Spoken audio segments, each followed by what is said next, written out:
ümumi deyim ki, xaricdə təhsil aldığım müddəti nəzərə alsaq, 5 illik artıq keçdi ki, mən psixoterapiya ilə məşğulam və bu sizin İdris müəllimin də sözünə qüvvət, sizin xoşunuza gələn sözlə ifadə eləsəm, bəli, söhbət doktoruyam. İnsanlar danışaraq müalicə eləyirəm. İnsanların düşüncələri, onların duyğuları, onları necə ifadə etməsi və ya etməməsi, edə bilməməsi, bunlar bizim terapiya üçün çox önəmlidir, mühüm əhəmiyyət kəsb eləyir və onlardan gələn, istənilən informasiya və ya gəlməyən informasiya həmişə mənim üçün bir puzzle qurulmasını xatırladır terapiya sırasında, zamanında. İnsanlarla üzbəüz oturarkən onların anlattıqları və yaxud da anlatamadıqları, mən bunu təkrar əksini deyirəm, amma onun da bir anlamı var çünki. Sanki bir kiçik hissələrlə mənə doğru gəlir və sonunda biz bir puzzle əmələ gətiririk. Terapiyanın sonunda olmaya bilər. Həmin dəqiqənin sonunda, saatın sonunda və yaxud da bir neçə görüşmənin sonunda. Amma bu nəticədə bir puzzle qurulur orada, bir şəkil qurulur və biz həmin insanın probleminə bir yönəlişdik, bir çarə və yaxud da ən azından bir açar tapmış oluruq. İşimin sirlərindən biri də budur ki, çox sirlidir və hər biriniz üçün maraqlıdır. Orada nə baş verir? Terapiya otağında nə baş verir? Bütün insanlar üçün maraqlıdır bu, amma heç kəs sırf bu marağını təmin eləmək üçün getməz psixoterapevtin yanına. Bu gördüyünüz bizim sir dünyamızdır. Bizi idarə edəndir. Hər şeyi görən və bilən odur. Və onun sayəsində bir növ biz davranırıq, biz hiss edirik, biz danışa bilirik və s. və ilə axır. Və beynimiz hər şeyi bizdən öncə bilir. Bəzən biz deyə bilirik ki, ağlıma bir ideya gəldi, hansı ki, əslində beyin onun mükəmməl işinin nəticəsidir ki, beynin sizə sunduğu, təklif elədiyi odur və siz nəhayətində o ideyanı əldə eləyirsiniz. Və deyə bilərsiniz ki, hardan beyinə gəldi, hardan puzzle gəldi. Yaddaş mövzusuna əslində konsept yaddaş olduğu üçün durmadan yaddaş demək fikrim yoxdur. Bayaqdan da kifayət qədər o sözü eşitmişsiniz hər formada, hər yanaşma ilə. Burada insan düşüncələri, duyğuları və insan davranışı üzərinə köçürülməsi haqqında daha çox danışacağıq ki, birbaşa yaddaşımızla əlaqədardır. False memory deyə bir anlayış var. İnsanlara, hətta xaricdə terapiyalar zamanı da false memory, yəni saxta yaddaş köçürülür və həmin insan hansısa bir travmasından, hansısa bir patologiyasından xilas ola bilir. Düzdür, valideynlər çox vaxt etiraz edirlər ki, xeyr, övladıma mən razı deyiləm, siz hansısa bir saxta bir yaddaş köçürəsiniz, amma hansısa bir obezitədən və yaxud da posttraumatik stressdən və ya hansısa ağır bir travmadan əziyyət çəkən uşağa kiçik bir saxta yaddaşın köçürülməyi daha yaxşıdır, nəinki onun həmin problemdən uzun illər əziyyət çəkməyinə. Və bu beyin sayəsində yaddaş, beynin bir bölməsində artıq o detallara girməyəcəm. Yaddaşın aktiv olduğu bölümdə bizim yaşadığımız hər hansısa bir şey, addım attığımız hər hansısa bir yeni aləm və yaxud da ən azından gördüyümüz yeni bir insan yaddaşımızdan bir vərəq çıxarmış olur və biz ona uyğun olaraq özümüzü hiss edərik və yaxud da yeni bir düşüncəyə qapıla bilərik. Yəni, heç bir şey birinin əvəzi olmadan baş vermir. Hər bir şey sırayla və beyin sayəsində mükəmməl şəkildə qurulmuş şəkildə olur. Gördüyünüz beynin əsas funksiyaları düşünmək, hiss etmək, xatırlamaq. Amma biz xatırlamağı birazdan unudacağıq, onun yerinə davranış qoyacağıq. Ən vacibi birincisi gələn düşünməkdir. Nəyə görə? Dediyim kimi, düşüncədən öncə beyində proseslər yaranır. Və terapiyaya gəldiyimiz zaman ən çox əziyyət çəkdiyim bilirsiniz nədir? İnsanların düşüncələrini ifadə elə bilməməyi.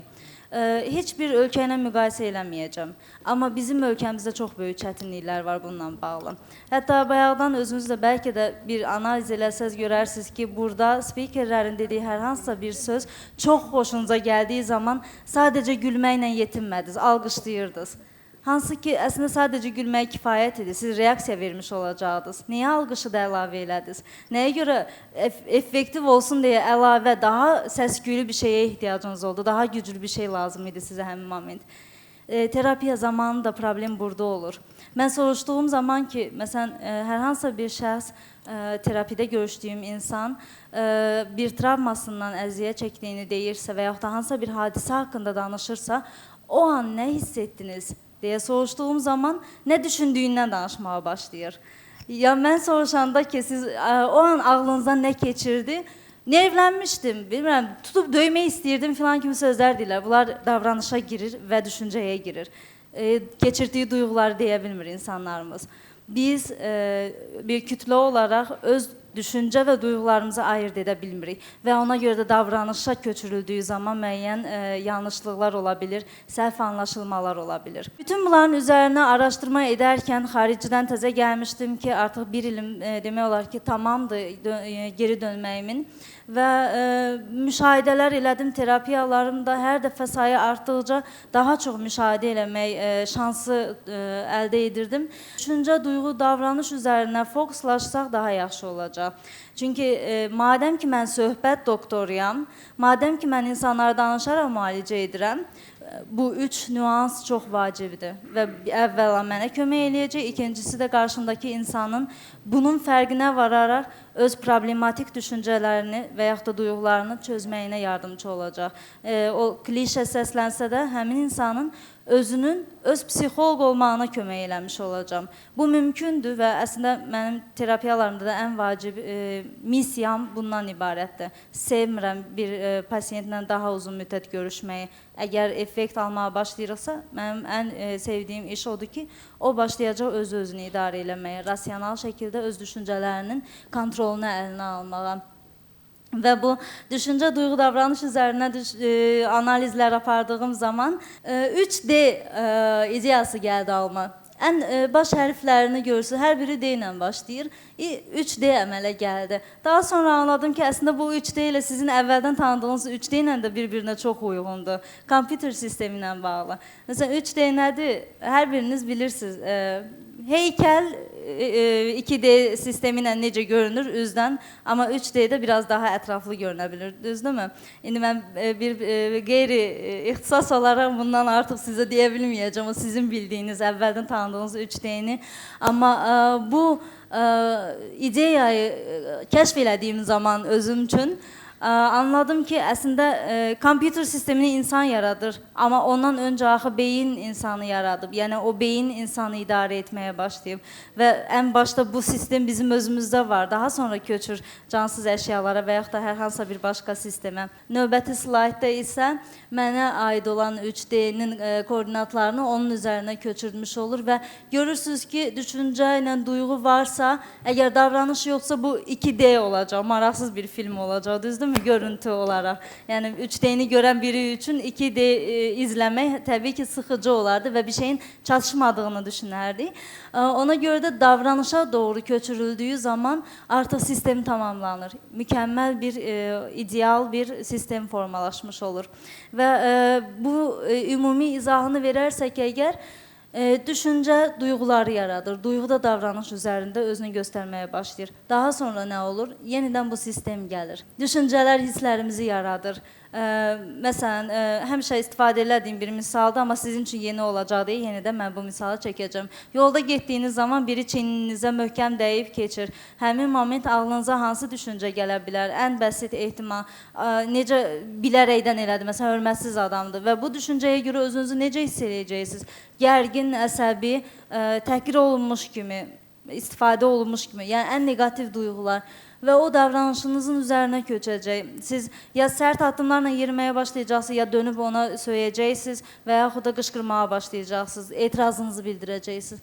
Və daha sonra növbəti dəfə yenə eyni hadisə baş verdiyi zaman siz avtomatik eyni reaksiya verməyə başlayacaqsınız. Yaddaşınıza köçürülmüş olacaq artıq sizin o an yaşadığımız duyğular və daha sonra möhkəmlənməyə başlayır və bu sistemin içərisində insan fırlana qalır. Amma həmin moment başqa bir versiya olsa, tutaq ki, ağlınıza gəlsə ki, yazıq necə dərdlidir, heç qabağında mənim boyda adamı görmürəm. Eyni şeyi mən demirəm, hərçənd ki 1.55 boyumdan indi hündür adamlar deyəcək bunu ki, mənim boyda adamı görmədi, gör necə fikirlidir, kim bilir nə dərdi var idi və həmin insan haqqında bir yazıqlıq, məyusluq duyğusuna qapılacaqsınız və təbii ki davranışınızda ya uzaq başı bir küçük əmrah qaşları ilə arxaya dönüb baxacaqsınız, yolunuza davam eləyəcəksiniz.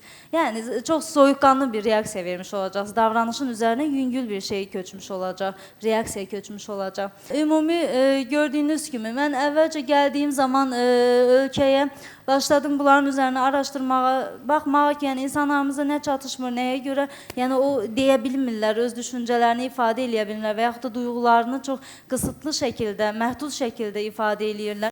Və təbii ki, davranışlarının üzərinə köçdüyü zaman da bu çatmır, qarşıdakını anlaya bilmirik. Mübahisələr olduğu zaman bizim eşitdiyimiz nə olur? Ancaq reaksiyalar olur və təbii ki, qarşı tərəf də bir-birini anlamamağa başlayır və orta yola gələ bilmirlər. Bunun səbəbi də düşüncələrin deyilməməyidir, insanların birbaşa davranışla danışmağıdır. Düşüncələrimizin fərqinə vardığımız zaman, onların üzərinə getdiyimiz zaman, daha dərininə getdiyimiz zaman ki, bunu hamımız eləyə bilər. Bunu eləmək üçün bir psixoloq, psixoterapevt olmaq gərəkmir. Bunu eləmək üçün insan sadəcə bir sakit durub öz-özündən soruşmalıdır. Mən hal-hazırda nəyə görə belə düşünürəm? Çünki düşüncələr bəzən bizi aldadır, onlar ideal deyil. Düşüncələr daima özündən sonra dəvətsiz qonaq kimi ortaya çıxan düşüncələrlə mübarizə aparmağa başlayır. Amma çox vaxt beynimizin bizlə oynadığı bir oyun var. Biz birinci başlayırıq, ikinci false memory-ni və yaxud da ortaya çıxan bizim dəvət etmədiyimiz düşüncə ilə mübarizə aparmağa, onun üstündə fokuslaşmağa və insan yanılmış olur. Nəyə görə bir barda dostunuzla içki içdiyiniz zaman onun sizə qarşı dönüb də söyüşlü danışmağı və yaxud da təkrarımız dediyi bəzi sözlər sizə toxunmur. Amma səhəri gün işə getdiyiniz zaman, yolda söhbət elədiyiniz zaman eyni sözləri istifadə eləsə toxunur. Çünki həmin moment bilirsiniz ki, o içkilidir. İçkili insanla necə davranılmaq lazım olduğunu ağlınıza gətirirsiniz. Çünki yaddaşınızda belə bir keçmiş təcrübəniz olub sizin. Amma bu eyni şey yolda yeriydiyin zaman da situasiya dəyişir. Bəs beyin eyni beyindir. Adam həmin adamdır, dedikləri eyni sözlərdir. Verdiyimiz reaksiya niyə dəyişir? Biz nəyə görə bayaq sakit reaksiya verirdik, amma indi gərginik, indi daha özümüzü alçaldılmış hiss eləyirik və bu da bizim əzgin olmağımıza və gərgin olmağımıza, pasiv-agresiv reaksiyalar verməyimizə səbəb olur. Ümumi olaraq insanlar, yaxşı olar ki, sizlər düşüncələrinizi bir xatırlayasınız, onlara bir zaman tanıyasınız, bir fikirləşəsiniz.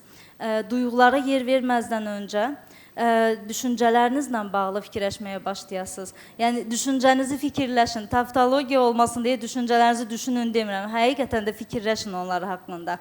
Onlara zaman verin. Bu zaman düşüncə başlayır ağla gəlməyə. Məsələn, hal-hazırda tutaq ki, mənim ağlıma gəlir ki, İdris bəy orada dayanıb, deməli, mənim tamamladığımı hiss eləyir artıq söhbətimi və yavaş-yavaş mən də bitirməyə doğru gedirəm. Əgər ağlıma gəlsə ki, məni tələsdirir oraya gəlməklə və mən başlasam gərinməyə, özümü narahat hiss eləməyə, sözlərim də yarımçıq olacaq. Deməli, biz nə etməliyik? Düşüncələrimiz üzərində biraz daha dayanıb, onları analiz eləməyə çalışmalıyıq, davranışa köçürmədən öncə. Bayaq gördüyünüz dairəvi izahatda da görmüşdünüz, daha doğrusu. Düşüncə duyğuları yaradır. Duyğular da davranış üzərinə köçür. Bunlar heç vaxt yer dəyişmir. Bunlar daima bir-birini izləyir. Və biz heç vaxt düşüncələrimizi kontrol edə bilmərik. Duyğularımızı da kontrol edə bilmərik. Amma biz həmişə nə edəcəyimizi kontrol edə bilirik. Ona görə də çalışın, düşünün və düşüncə haqqında düşünün. Təşəkkür edirəm.